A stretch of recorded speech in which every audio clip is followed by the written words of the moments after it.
What is phonics? Phonics is understanding the relationship between letters and sounds, and how to use this knowledge to decode and encode words. Phonics instruction enables students to sound out words, making reading and spelling more automatic over time. When children know the letter B says B and TION says shun, they're using phonics.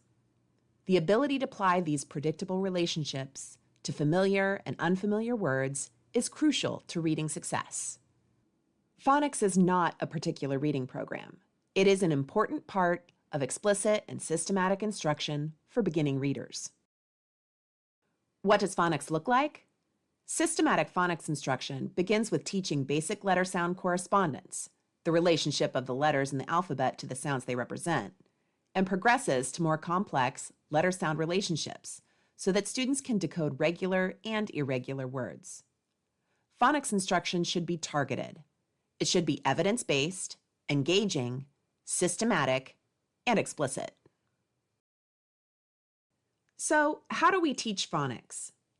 While there isn't a specific agreed-upon instructional sequence for introducing letter-sound relationships, it's good to begin with sounds that will enable students to begin reading words as quickly as possible.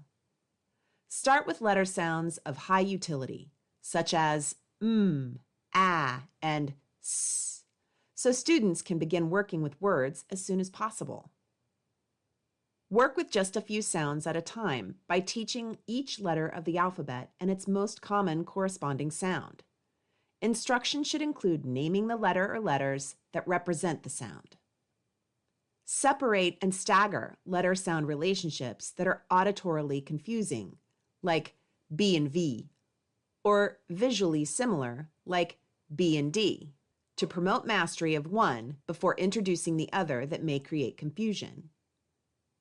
When introducing each letter-sound relationship in isolation versus when reading connected text, associate a word beginning with that letter sound and follow up by introducing an object or picture of that word. Visually representing a word containing the letter sound being taught can help a student remember the relationship between the letter and the sound. Use that word to create a short sentence or story. Read the sentence aloud and then introduce the object or picture. By reinforcing the letter sound with both the letter in print and the object, this helps the student recall the sound when they encounter the letter later. It's important to note that pictures as part of phonics instruction are used to associate the sound to the letter and help with memory of that letter and its sound. The pictures are not used to predict or decode words. Letters should be introduced in uppercase and lowercase when teaching the relationships between letters and sounds. Provide multiple opportunities for students to practice with letter-sound relationships. Once students have a good grasp of the letter-sound relationship you're targeting and are moving on to connected text, focus solely on the letters and the sounds in the words. Pictures are not part of the continued building of phonics skills. Finally, why is phonics important? Phonics helps crack the code of written language. Knowing the sounds of letters will help children read, decoding, and helps children know which letters to use when writing, encoding.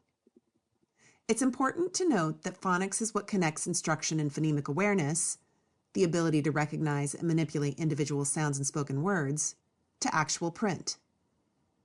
Phonics has a profound impact on fluency, the ability to read text accurately, quickly, and with proper expression, and reading comprehension, the ability to understand, interpret, and gain meaning from written text. Correctly and quickly decoding or sounding out words allows children to focus their attention and energy on understanding what they read, which is what we want all children to be able to do. Thanks for watching this mini mastery lesson on the Big Five featuring phonics. This video has been brought to you by the Center on Teaching and Learning at the University of Oregon. You can find more content like this on our Big Ideas and Beginning Reading website at reading.uoregon.edu.